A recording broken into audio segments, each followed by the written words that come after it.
Good evening, ladies and gentlemen, and welcome to the episode number 10 of Text Messages. I'm the parasite of the show, Rick Text. Good to have you here this evening, listening at home on the car, on a bike ride, maybe in the park or on a walk or wherever you may be. Just glad to be here once again in our fourth week. For the 10th episode, I had a few bigger things planned. I was gonna illustrate some videos of just good positive role models and just positive activities that the youth of the new generation could participate in. However, we took a pretty big loss over the weekend. Apparently it violated some YouTube standards about depicting minors in violent acts or something. But I mean, I don't know, it didn't really make much sense to me. Sometimes you just gotta pick your battles. More or less, I mean, we're at Text Messages here, we're trying to run full throttle, pedal to the metal, running the top cushion, just going all out at all times. So I mean, when we do hit some turbulence or some waves, it could be cataclysmic, but we took a big loss on Sunday, so basically the one time that I actually have some prep work for the show, it's just wiped out completely. So unfortunately, I don't mean to be a downer here or anything like that, but I mean we're still gonna move forward, get back on the, throw the saddle back on the horse, get back on, kick it in the ass, and start riding out the storm here. So yeah, it's March 27th, 2018. It's still gloomy outside. We haven't really had any sun in the last couple weeks or so, which is unfortunate, but that's how it is in March and April, and even to an extent in May. Once you get into like June, July, and August, though, then the sun is a little bit more predictable. But tornado seasons, they usually happen a lot, probably early June, late May, when you get the really hot, the hot temperatures, and then you get these weird clouds that come in with super duper cold, hail and winds and pressures, and they just cause tornadoes and tend to tear stuff apart. So there haven't been many tornadoes lately, though. I mean, there was one in 2011 in North Minneapolis that kind of leveled a lot of the city. Then there's one in, it's like Wadena or some weird town like that. So they do happen. It's just not, it's not only Kansas that's the one that get tornadoes. I mean, it does happen in Minnesota. I mean, felt like I got hit with a tornado this past weekend, though. But, I mean, we don't need insurance on this show. We just pick up the pieces and get our asses back in gear and just put the pedal back down, get some duct tape and put everything together. So yeah, we're just glad to be here. Alright, so I've had this same research paper for probably about 2 weeks, maybe 3 weeks now. So I just need to clear this thing out, clear it, just get it out of my mind, move on to a new one.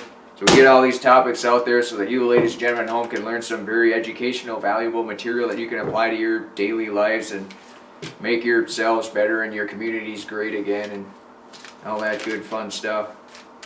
So let's see here. Here's one. Maybe I read this already, but if I didn't, it's certainly worth the reiteration. The European Society of Cardiology heart attack patients prescribed antidepressants had a 66% higher mortality rate 1 year later. Now, yeah, you can easily make the argument, cause and correlation. People that are prescribed antidepressants are probably prone to death. So you can't really blame the drugs. You can blame the people for it. So, yeah, I mean, always blame the people, not the drugs or the tool. Now, let's see. There's a couple more on here too.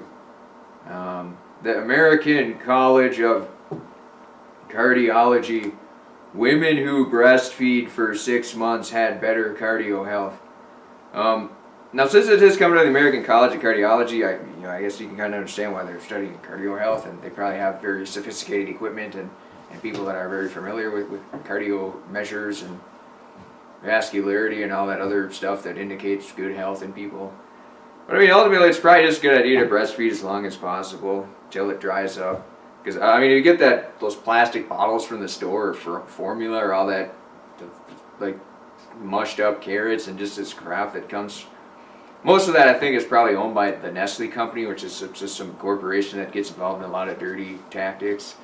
And quite frankly, I'd much rather trust my own physiology than some weird corporation that probably buys phenol A in all the foods too, and who knows where the food even comes from. I mean, it's probably some sourced cow milk, pasteurized, homogenized, adulterated, and probably has a bunch of fillers in it so they can stay on the shelf for a while and not turn into crap. So, hey, we're just better off just keep breastfeeding the kid until it dries up. 2 or 3 years. Yeah, I don't know. I don't have female breasts, but it is important though. There's something I was saying the other day how important female breasts are, because even males, males have non-functional breasts, but it's sort of an indicator of your genetic makeup as far as your breast tissue goes. So a female could look at a male's breasts and think, all right, those seem to be acceptable. So if I bear a child with him, and if the child was female, she would have either a higher or lower probability of having more better breasts for breastfeeding and stuff, which is a very critical pillar to the health, especially in developing humans, because it establishes your microbiotics. And when people say you have a gut feeling, it is literally a gut feeling, because your gut has intelligence, and if you can transfer your natural milk enzymes into your baby, then your baby will develop all the good stuff. If you just transfer a bunch of random ones from some cows out in some factory where they're sniffing their buddy's ass all day, and then it sits on a product shelf, or it sits in a powder form that's mixed up with some fluoridated and chlorinated water, and then it's put into this plastic bottle that probably has more contaminants in it than anything, and just feed them that, then yeah, they're probably just gonna, the microbiotics probably replaced by the weird plastic contaminants and whatever biotics are in the cow. So it's just a big mess. I mean, just use common sense. If you got to go to work and all that good fun stuff and spend, I don't know, just bring your kid to work or something, breastfeed him there. I don't think anyone's gonna complain. There's like new movements now where you can breastfeed just anywhere the hell you want. So I mean that's definitely a good thing. I mean I don't know how often a child needs to get fed, but I'm sure it can be done in a reasonable and pragmatic manner too, where you don't have to walk through a big giant crowd of people with while you're breastfeeding the kid or anything like that too. But I mean, I definitely would make accommodations in any lifestyle to ensure that your child, because I mean, if you sacrifice 2 years of your life, I mean, not really sacrificing, it's good. Not only it's good for the mother and the child. So if you sacrifice those 2 or 3 years, maybe you can't work or whatever, or you had some big hobbies that you're into that you had to give up. But I mean, ultimately those 2 or 3 years, and if your child lives 90 years, quality of life over those 90 years will probably be significantly greater if he or she started off correctly, and the foundation is poured, and you got the strong concrete base there. And of course the mother has to be eating good, healthy, locally sourced, organic, cage-free, pasteurized-free, all that food too. I mean, she can't just eat a bunch of donuts and burritos and drink pop all day and then expect to have healthy breast milk too.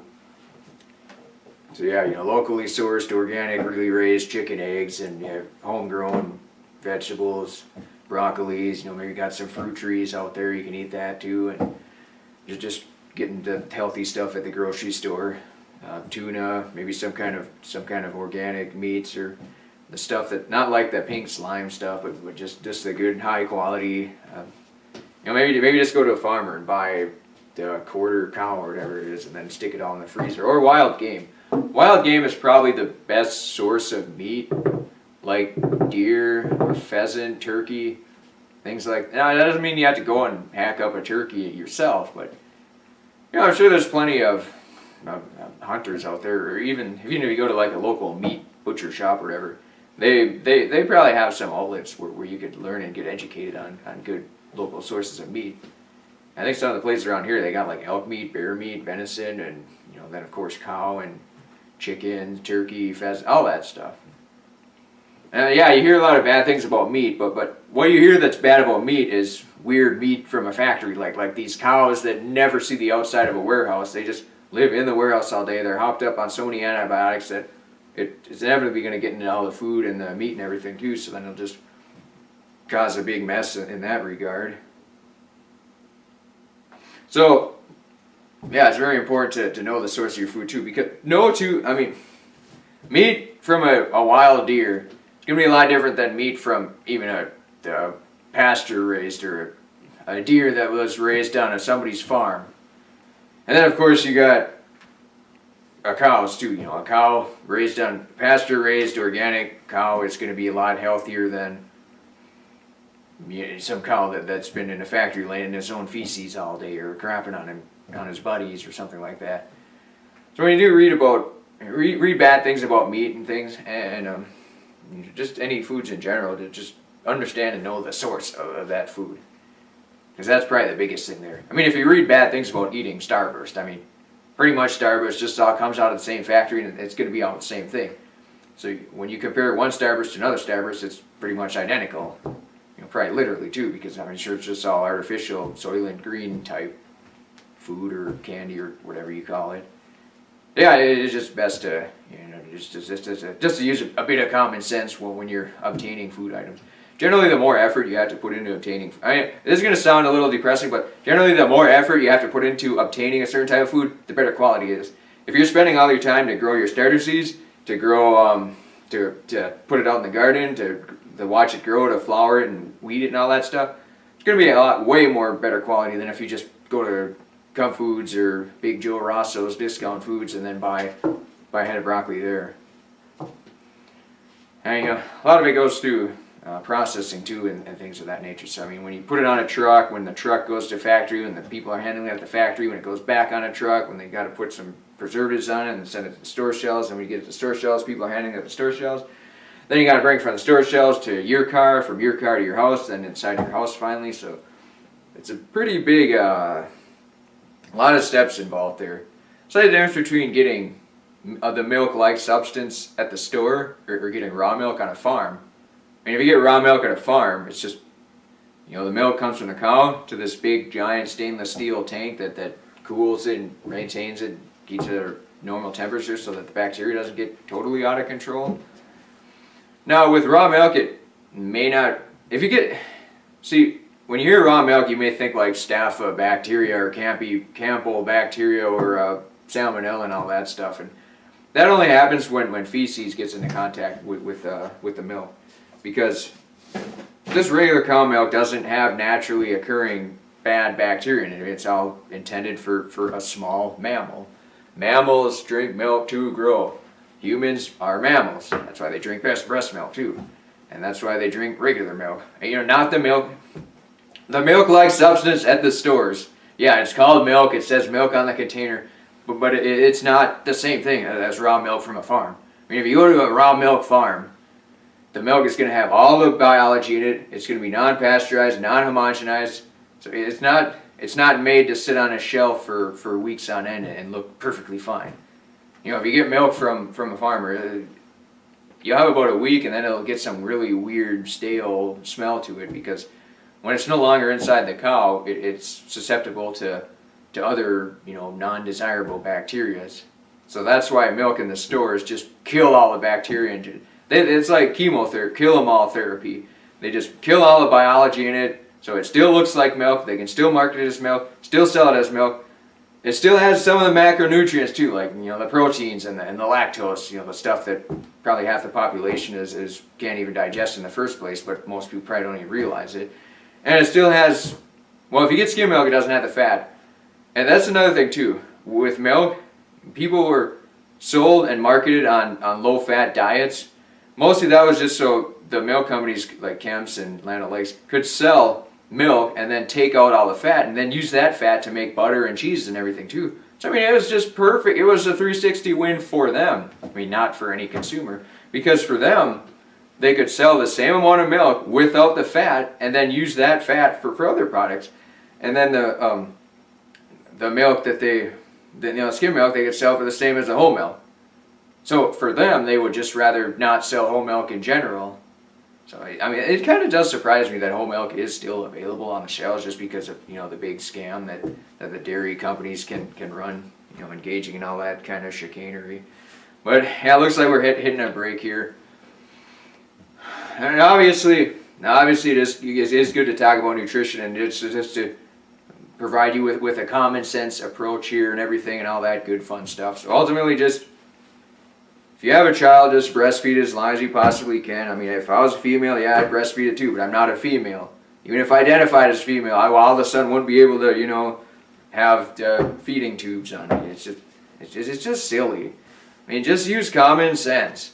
If a company says, oh, you should take the Enfamil or baby formula product, it's just as healthy or more healthier than breast milk, they don't know what the hell they're talking. What they're going to do when they run their little goofy tests in their university that are funded by the corporations that back it, they're going to take some lady who probably smokes cigarettes, drinks pop and beer all day, and then test her breast milk and be like, oh yeah, see, this stuff is complete crap. And then they're going to take some highly studied and researched and just a sample of the formula product that has all the best of the best stuff in it, that's not even closely resembles what actually comes on the shelf, and then compare that to the breast milk and say, oh yep, see, this formula crap is way better than it. So it's any science you read out there, you have to, I'm not saying that you disbelieve everything, but there's just so much nonsense out there that just use common sense. And there's people that dedicate their whole lives to chicanery and scamming people. And it's not gonna be me. It's not gonna be the host of Good Times Balls Deep. It's not gonna be any of that. We're just here we're pro-human, pro-family, pro-common sense. And I'll get into the raw milk a little bit more next segment. But we're gonna have to take a break here. And Good Times Balls Deep will be airing in the near future. We're looking for a studio to best suit the quality of the show that the host is looking for. So ultimately, once we can procure that, then it's just, we'll hit the ground running at that point, and hopefully not stumble over ourselves and fall on our faces or anything like that.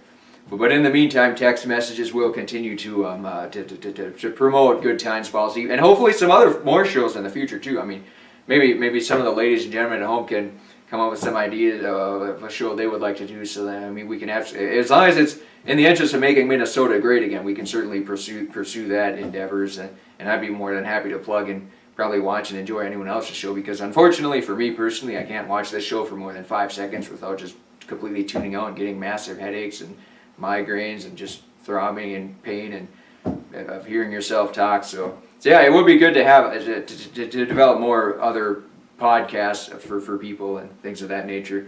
So ladies and gentlemen, you're listening to Text Messages on the parasite of the show, Rick Text. So I'll be back in 3 minutes. Thank you very much.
Good evening, ladies and gentlemen. Welcome back to Text Messages. I'm the parasite of the show, Rick Tex. It's March 27, 2018 today. We have gloomy conditions out. It looks like it's about mid-40s though, so a lot of the snow is melting. And there was a little bit of snow this past weekend, and that definitely, of course, we're in about our third winter in Minnesota here.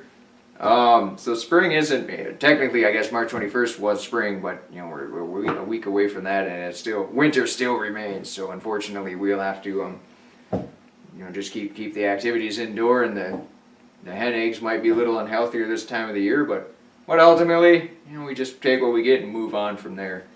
And one of the other things I wanted to get a little bit more into depth is the raw milk discussion, because the fact is, raw milk can only be obtained from a farmer. You have to go directly to the farmer with your own container to get the raw milk.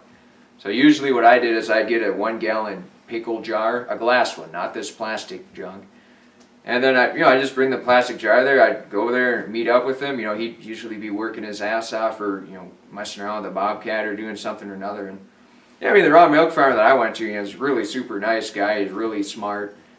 And I remember the first time I went there. This guy, his arms are probably bigger than my head, and he's probably about 6.5 to 7 feet, somewhere in that range. And the guy was super nice, friendly guy. He's never at all impatient with me or nothing. He was just a really nice guy. But the first time I went there, I come there with the gallon milk jar, glass, the pickle jar, and then we just fill it up with a ladle or something, then fill it in the cooler. And he's trying to tell me like how to make kefir and butter, and with kefir, he's just shooting these ideas at me at 90 miles per hour. He's like, oh, you gotta get the milk, put it in a certain area, mix it with these other products at some point, and then after a while, there will be something that settles on the top. You skim that off the top, and then you mix it up with these other chemicals, and then you put it in this type of storage, and then after a few weeks, you can do this, that, and the other thing.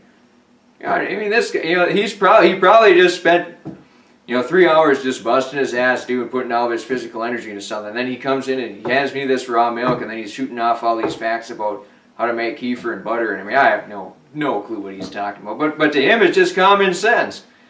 Because, he's just hardworking, honest, upstanding, morally guy that's raised on a farm all of his life. I'm sure he was probably breastfed for 2 or 3 years as a child, like any sane people raising children would do. And he had his own chickens too that roamed around. See, with the chickens, they'd have this little mobile coop, so he just moved the coop to different areas, so they had their own little salad bars.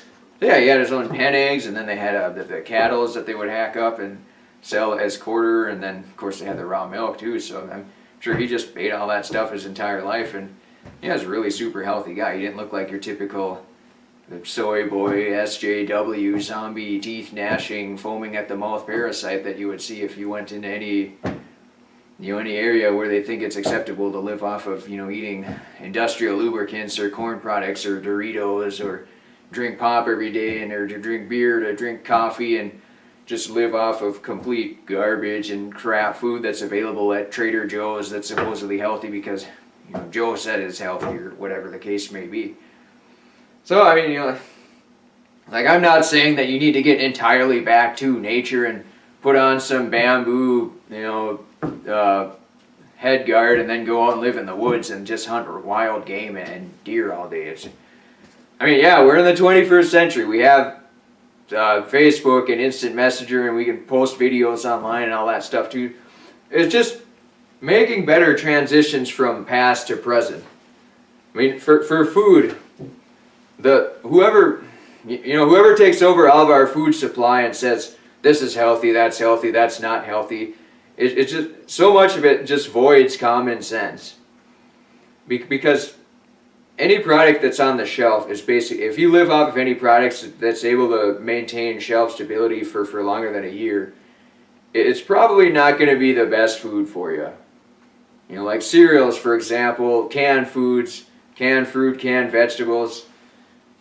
There's probably nothing good in them. They're just empty calories with the macronutrients, and then what happens when you do eat them is, if there are any poisons in them or nothing, which probably isn't the case because I'm sure they're just all heated up to like 1500 degrees and everything inside is just killed, so you're just essentially eating just raw garbage, basically, or not raw garbage, but cooked garbage.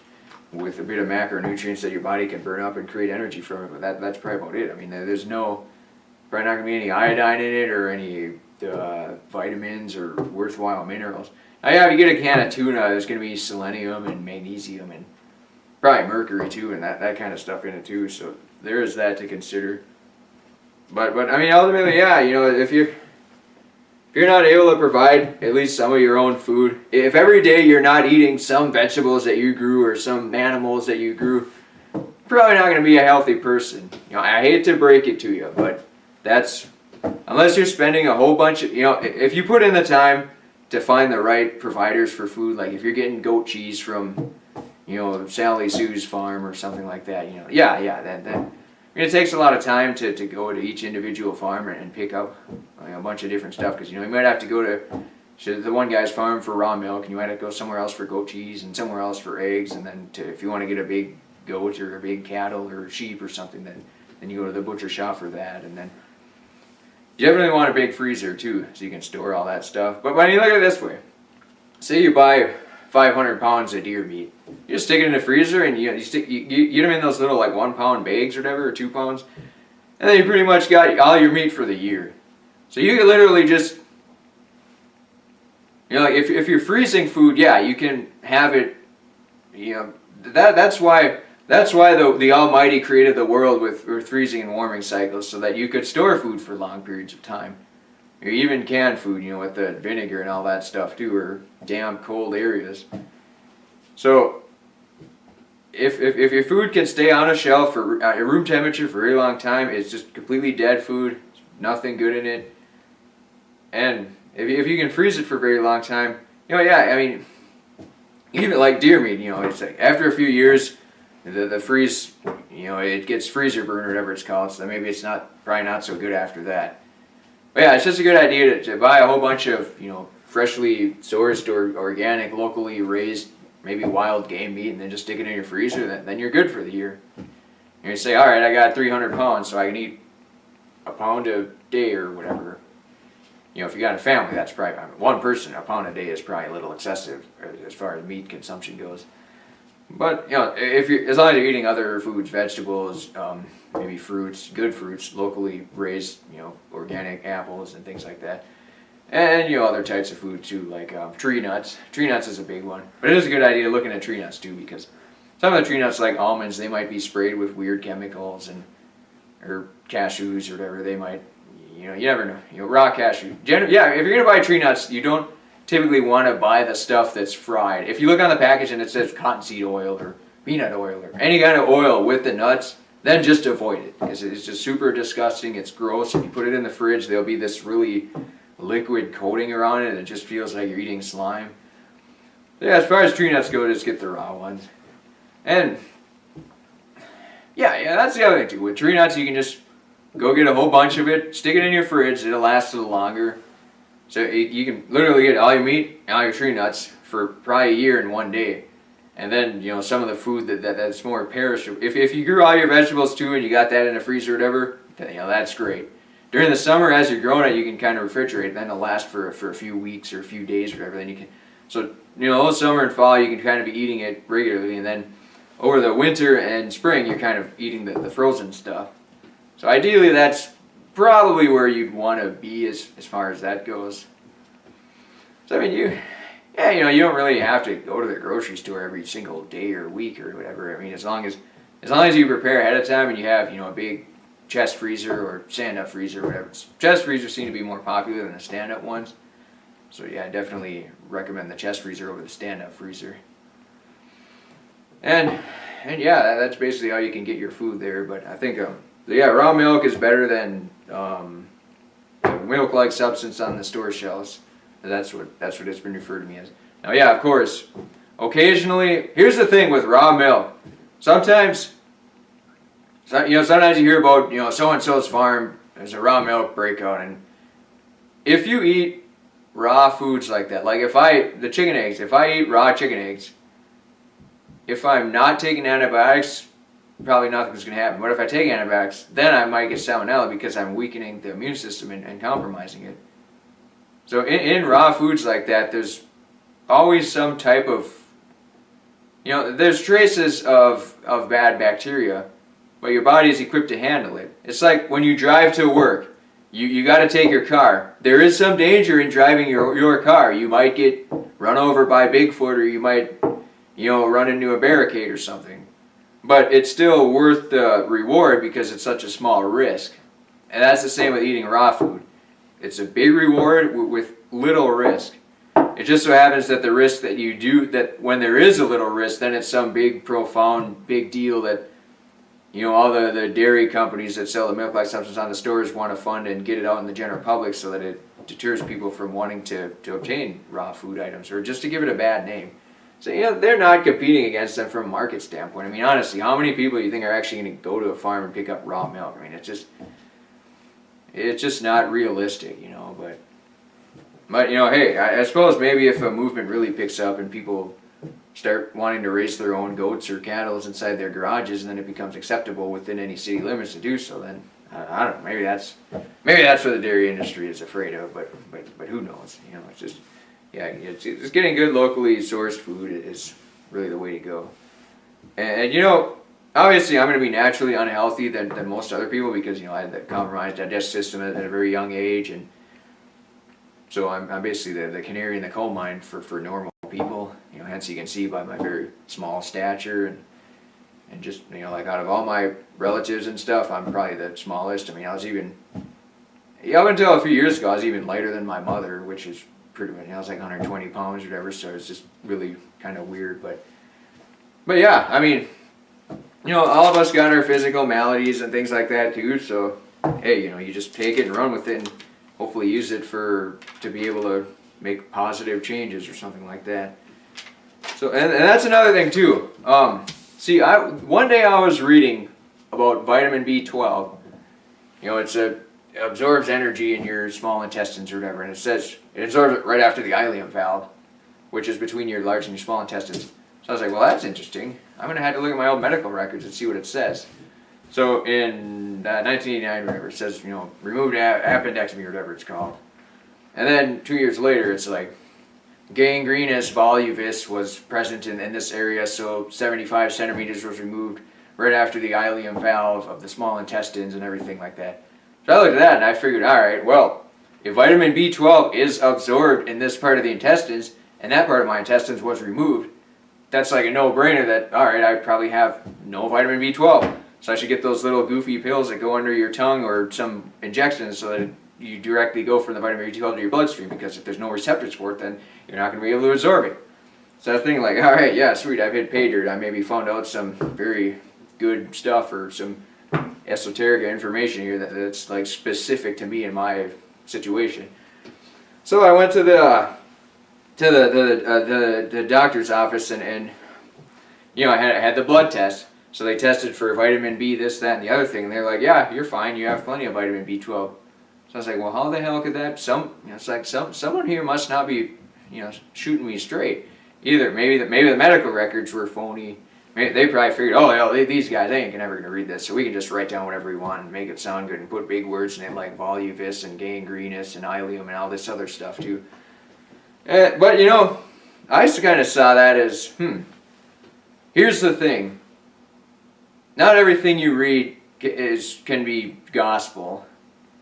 Because when I first read that, I was like, the light bulb goes off in your head and you think you just discovered gold or whatever, and you're like, oh man, that's going to be so great, I can take these vitamin B12 injections, and then that's basically the missing link to getting all my energy back again or whatever. But to get the blood test and to say there's already vitamin B12 in it, it's just, it kind of hit me like a sack of whale feces.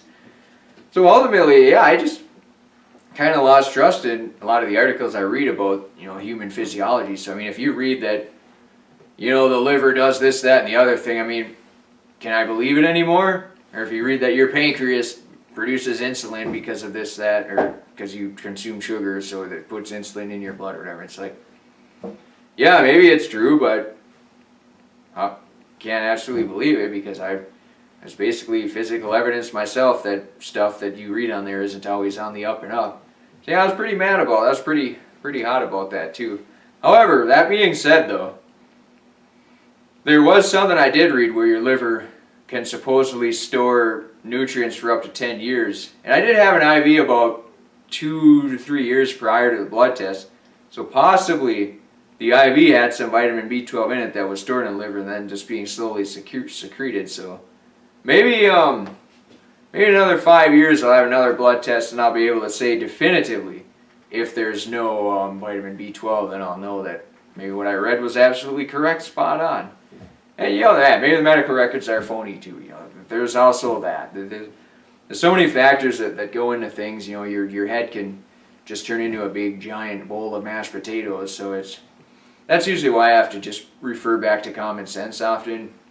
As you know, we're not Lieutenant Commander Data that can interpret 5 million lines of data in a fraction of, or you know, millisecond or nanosecond or picosecond. So yeah, we're just regular people just trying to make St. Cloud great again, make Minnesota great again, all that good fun stuff too. And just trying to be as healthy as possible. And someday I will try to get into some how to document what you're eating and what toxins you're expelling and all that other fun stuff too. But yeah, there's still some more research. We're coming pretty close to a break. Let me just go through one more article on here, since we're still on the topic of milk here. Yeah, almond milk. The store-bought almond milk, half gallon, has less than a handful of almonds. One of the ways you can measure that is if you look at, say you look at a packet of almonds and they'll say 1 ounce of almonds is equal to 10 grams of protein or whatever, or 3 grams of protein. Or you could probably use the fat as a better measurement. So say 1 ounce of almonds has 15 ounces of fat, or 15 grams of fat. So then you look at the half gallon of almond milk and you say, well, this only has like, in the entire half gallon, it only has, 15 grams of fat in it. So you know there's only, at the most, 1.5 ounces of the almonds, which is a very, very small amount. So you figure, well, it must just be all water or fillers. But, according to some of the research here, almonds only contain about 2% of the total weight in milk. So, I mean, you'd think at that point you wouldn't be able to legally call it almond milk, but I guess it's just a name. So, I mean, yeah, almonds are seeds, and they're also a type of milk that just happens to have a little bit of the seeds in it. And the thing with the almond milks is they have a bunch of if you look at the box, it'll have a bunch of goofy stuff like carrageenan and locust bean gum, gellan gum, and sunflower lecithin. Here's the thing. When I'm looking at food items, if I look at a package of bread, the ingredient list is basically a rap sheet. So the more charges on the ingredient list, probably the worse the food is and the more you should avoid it.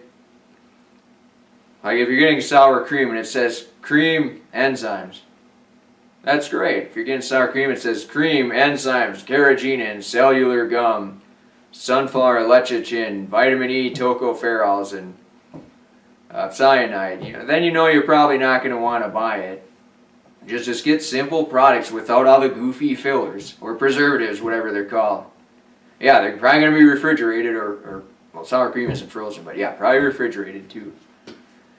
Yeah, just keep that in mind. I mean, almond milk is basically just all filler. So if you're looking for a substitute for the milk-like substance that you normally buy, just go to the dam, get the pickle jar, dump all the pickles out, or eat the pickles, or whatever. Just go to the farm, get the raw milk there, and you'll probably meet some cool dudes there too. And I mean, basically any farm you meet is a cool guy. I don't even know how they get the stereotypes that they get, because I mean, every farmer that I've ever met, they basically build like boulders, and they're just really nice guys. And I've even had my ass whooped by a couple farmers, as people from high school days can attest to.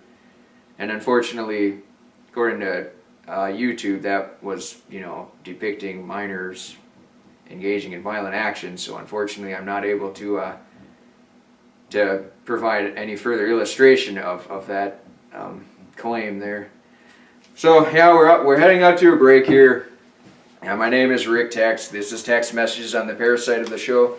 We're going to have good times, Balls D, when we can find a suitable studio. Hopefully we can get some good, fun people involved with that, and that'll really bring it to the next level. But ultimately, that might depend a little bit on Text Messages' success. Because, yeah, I realize the ratings are in the toilet and all that stuff too. But ultimately, we're just gonna keep hitting. We're gonna hit relentlessly, long and hard, and just keep after it. Keep the pedal to the metal, running the high side of the cushion and everything, and see where it goes from there. But yeah, if we can find a good studio for good times, balls deep, and get that thing pumping away at 8 cylinders, and I think then the Make Minnesota Great Again channel will really start to take off then too. But yeah, you can never predict the future. You just keep pushing, like Ariel Speedwagon said. So text messages, I'm the parasite of the show, Rick Tex. I'll be back in 3 minutes. As far as what topics we were covering in the last segment, I did talk about salt a few weeks ago. I want to get back to that, and I'll be back in 3 minutes. Thank you very much.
Welcome back to Text Messages, ladies and gentlemen. I'm the parasite of the show, Rick Tex. Glad to have you here back again.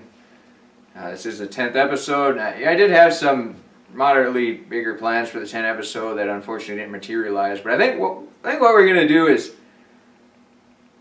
based on some of the episodes, we're going to try to maybe scheme around them. Like, for example, the other day I was thinking for the 13th episode, I should do something a little bit out of the ordinary. So next Monday for the 13th episode, I'll have I'm going to plan to do something.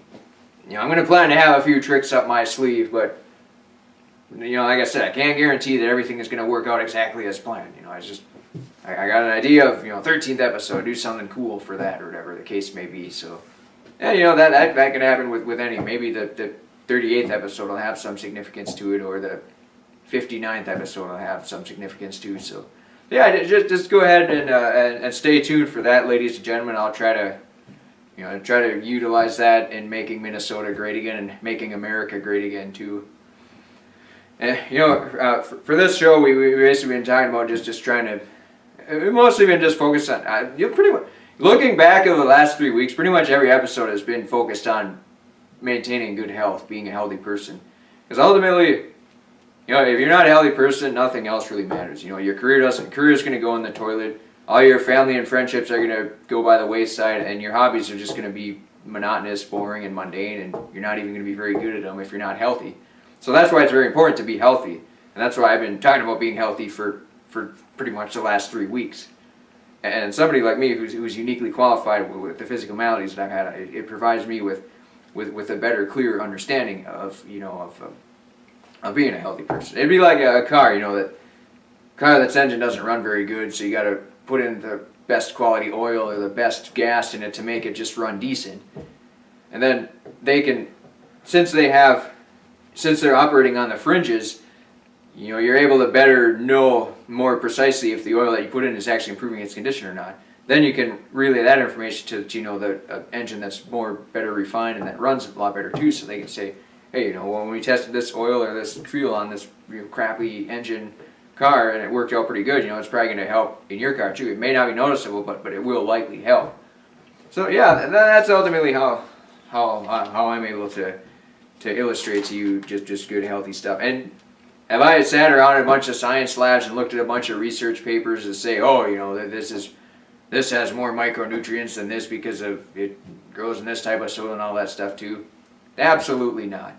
But I use common sense and myself as an empirical observation, and just 30 some years of experimentation and trial and error, and this is where we are today. Text messages. All right, so a couple of weeks ago I tackled the topic of salt, and how if you eat way too much salt it gives you high blood pressure and all that junk too. Well, the fact is, salt makes up 90% of the ocean's minerals, so it's basically, I think there's some, I could just be full of complete nonsense, but I think our blood reflects sort of the composition of the ocean. Like, say, the amount of salt in our blood or in our, our dendrites or whatever is similar to the ocean. So I mean, there is some direct correlation, and salt is very important for humans to consume. And there's a lot of different kinds of salt too. So the first salt that you see that you buy in that giant cylindrical shaped container, it's usually called iodized salt. The iodized salt is actually potassium iodide, and then the table salt is that white flaky stuff. They heat it up to about 1200 degrees and then they bleach it, so just every possible contaminant is killed, and then the thing can just sit on the shelf in perpetuity and no worries. It stays safe and not dormant for humans to eat, and then the companies won't get sued. So that's probably about the most unhealthy source of salt. And then plus I've heard that the potassium iodide is not really bioavailable. Whether that's true or not, I'm not really sure. You could maybe use yourself as a guinea pig. Use that iodine patch that measures the iodine and stick it on, and you get a certain shade of purple or whatever. So then eat a bunch of the potassium iodide and then stick it on again. If you get less purple, then you probably absorbed a lot of the iodine. As far as the sampling time period to know whether you absorbed it or not, I don't know. Just maybe test it once every hour for the next 2 weeks or something. Obviously that might be a little impractical, but something along those lines. You can always, if you're in doubt, just try to figure out a way that you can best test it using yourself as a test subject too. Because you can't really believe everything you read. You can't even. It's fun to want to believe everything you can read, and it's more efficient to do that too. And sometimes you just have to put trust and hope into the fellow men and women of not only America, but just of anyone that does research and things of that nature too.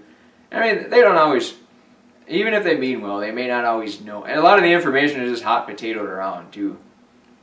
Like some subjects like teeth health, for example. There's a guy named Weston A. Price. He did some big elaborate studies where he went to these indigenous communities and studied their teeth and everything too. And basically every what do you call it, holistic or organic approach to dentistry just refers back to that guy's studies. So I mean, if he's wrong, then they're all screwed basically, and people that follow those studies are all screwed too. So do your own crap. I mean, if if you're interested in teeth health, then try out a few things. Try out intermittent fasting, oil pulling, or horsetail, comfrey root, eating eggshells. Just try out all that junk. See if any of it works. Or putting a mouthpiece into your jaw changes and your teeth grow in, or your jaw grows in, or whatever.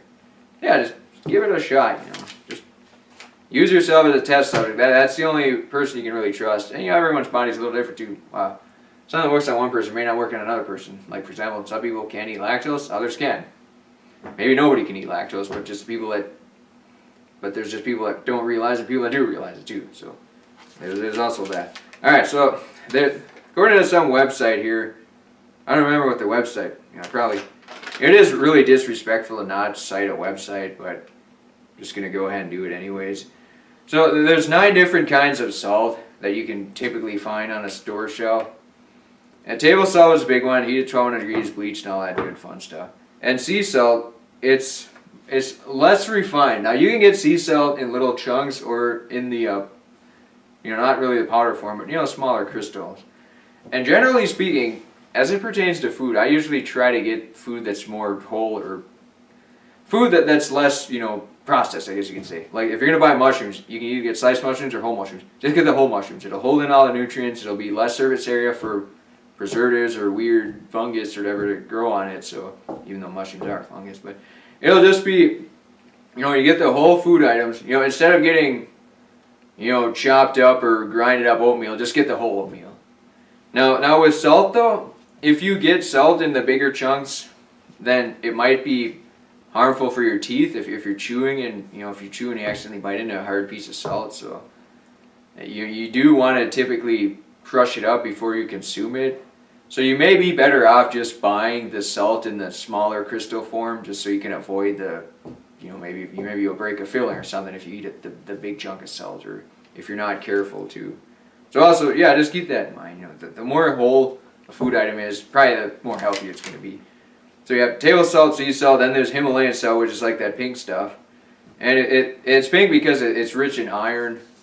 And there's some studies out there that say it has iodine and all this other junk in it, but then there's other studies that say that that's not confirmed. So I don't know. With a lot of this stuff, you're probably better off just get every salt out there and just eat a little bit of it each time, and whatever trace nutrients are in it, then you'll get every one of them. And the others, there's gray salt, Celtic sea salt, restore electrolyte balance. It probably complete nonsense. Flour of the salt, hand harvested in same pools as gray salt. And I was at Menards the other day and I saw black salt, Himalayan salt, and sea salt. So black salt, according to this, harvested in Hawaii, contains charcoal. So the pink salt, iron, black salt, charcoal. So charcoal can kind of clean out your body of goofy stuff. Charcoal is also a good thing to have in your home too. It can suck and absorb up bad smells. And in fact, I should probably have that in here too with the indoor plants. And then just, if there are any bad smells in your house, just get some charcoal, stick it in the corner, and then hopefully it'll suck up all the smells. But going back to salt, if you're gonna buy salt, just just the regular table salt with potassium iodide in it. It's super duper cheap and it has the flavor and stuff too. But it's obviously wild unhealthy. It doesn't really have any beneficial ingredient to you at all. And as far as whether the iodine is absorbed or not, nobody really seems to know. You can try it on yourself. That's the only answer you can ever get. Is you try it on yourself. I know it takes time. I know it'd be really convenient just to say, oh yeah, it works, and then to move on with your life. But for somebody to say, oh, it's going to take you a week to figure out that answer, it is a little disheartening, especially if you're working a full-time job, if you got 2 kids, if you got a part-time job on the weekend, if you got a mom you got to take care of, or if you got car payments you got to make and all that other stuff. So life is busy. It's good to be healthy, and it's good to have a sense of purpose and focus as well, and a sense of well-being and a sense of belonging too. So and then we got all the red salt, Persian blue, and smoked salt. I don't think I've ever seen them in any stores, but the red salt comes from algae, volcanic clay rock, very mineral rich. So I guess really healthy. Persian blue, very mineral rich, very, very rare, and it's mineral rich. So it's probably some pretty healthy stuff, and probably really expensive too. And then the smoked is just sea salt smoked over bedded coal. So All nine types of salt: table salt, sea salt, Himalayan, gray, flour of the salt, black, red, Persian blue, smoke. So you can, yeah, if you find them at the store or whatever, I'd say, like at Menards, they have black, Himalayan, and sea salt, and then regular table salt. So, I just buy I actually have all of them. I just kind of, if I'm making vegetables, homegrown vegetables or steaming vegetables or something, or even the steaming eggs, the eggs that the little hens outside lay, I'll, steam them with the vegetables, and then after 20 minutes, I'll shut it off. When you steam regular farm-raised hen eggs, the eggs that you buy in the store from, Cub Foods or Big Joe Rosso's Discount Foods, they're already pasteurized, so you only have to steam them for about, well, let's just say 15 minutes. And then they'll be good and the shell will come right off the egg. But with the homegrown eggs from the farm that doesn't have that previous pasteurization, which kills off all basically the good bacteria inside the eggs and the enzymes and everything and the biology, you do have to steam it a little bit longer because that step of pasteurization was not fulfilled or whatever. So you got to steam it for about 20 minutes, and then the shell will break off from the egg a little bit easier. And boiling eggs too, the same thing. You get eggs from a farmer, you got to boil them a little bit longer than the eggs from the store because the eggs from the store are pasteurized, and the ones from the farmer are, I guess you call them fresh. They still got the living creatures in them and stuff. But of course, when you boil them, then all the creatures will die anyway, so it's not. So, if you can eat raw eggs and it works out for you and it's just fine, you don't get sick from it, I would probably just do that. It'll save you the hassle of physical maladies. And a couple of weeks ago, I was eating raw eggs and felt like I was getting, having more bowel movements than I should have and things like that. So I kind of cut it out of my diet, and then it didn't really seem to help too much. Now I've introduced steam eggs back in the last couple of weeks, and everything seems to be running on 8 cylinders again. So but I also took out 100% dark chocolate. I kind of stopped eating that last couple of weeks. So that might have been the culprit. So yeah, just try out, eggs in all form, make sure they're clean too. If your chicken lays the eggs and it's got all the feces, the dust on it and everything, if the chicken's urinated on it, obviously you don't want to eat it without cleaning it too. But yeah, going back to the salt, get all different kinds of salt: sea salt, Himalayan, gray, flour of the salt, black, red, Persian blue, smoke, and they all probably got some type of valuable minerals in it, especially if they're deep earth sourced. And they're all coming in different parts of the earth too. That helps a lot too. If you go to some fancy organic store and they got Persian blue salt, then yeah, just go ahead and get some. Try it out. Unless it's like $50 for 5 servings worth, then yeah, it's probably not advantageous to do that then. All right, so we're coming to the end of the show. So one other thing I wanted to say: thing with almonds is they have enzyme inhibitors, phytic acid, polyphenols, and goitrogens. So in 2007, there was a law that almonds had to be pasteurized because there's some salmonella outbreak. So, yeah, they basically lose a lot of their valuable nutrition then when they're pasteurized, like pretty much all foods do, and eggs if you steam them. That's why it's preferred to eat them raw. But if you can't eat them raw, if you get sick from eating them raw, then yeah, you pretty much have to steam them to get all the macronutrients and all the other good stuff in it. So with almonds, if you're gonna make almond milk yourself, that's another thing too. I just need to tackle that quickly here. You're gonna make almond milk yourself. You soak almonds. You get let's see. You just get a whole bunch of almonds. You soak them overnight, and then you mix them up in a blender, mash them together, and then you can sort of filter out any of the junk or whatever, and then yeah, you just mix them up with water. Maybe put some vanilla extract in it, or there's probably some ingredients online too. Maybe cardamom, stuff like that can add some cool flavors to it, and any other. If you want to add artificial sweeteners or sugars, I guess you can, but I highly recommend against sugar any variation. So yeah, just make your own almond milk. Try that out. Almonds are readily available, so you usually want to soak them for a while so that you can get those enzyme inhibitors off of them. Rainwater kind of works the same way too, because when almonds go into the ground, the rainwater sort of takes that part of the shell off it. Then it can sprout a new tree basically. So that's why it's important to wet almonds, because they got that little shell around them that protects it, and that's also bad for your digestive system too. And it depends on the source of the almonds too. If you get raw almonds, locally grown, all that stuff too, it's probably good for it. According to the studies online, Spanish or Italian almonds are more clean than the USA ones, but I don't know if that's true or not. You can try it out yourself, do an experiment, eat a bag of American grown almonds, eat a bag of Italian ones. If you like crap after the American ones, you feel great, like you're the best of the best after the Italian ones, then you know the Italian ones are probably better. But of course, just going by feelings, there's so many external inputs too that you might have to do it you might have to do several iterations of that to gauge accurately whether it's true or not. Alright, we've come to the end of the show. You're listening to Text Messages with Rick Text. I'm the parasite of the show. It's good to be here.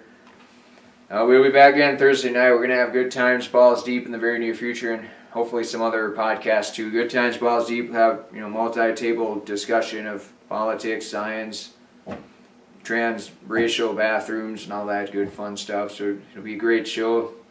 Totally excited and pumped for it. And just remember, life is a war. Every day is a battle. You're going to come under fire a lot. People are going to hit you with sacks of potatoes, but you just gotta keep moving forward. Just keep rowing the boat, and yeah, eventually you'll get to the end goal, which inevitably is death. But hey, it's just a matter of getting there. How you get there, it's a journey, not the destination. And just keep pushing forward, keep making America great again. And I'm glad to be your host of the evening, Rick Tex. We'll be back Thursday night. Thank you very much, ladies and gentlemen.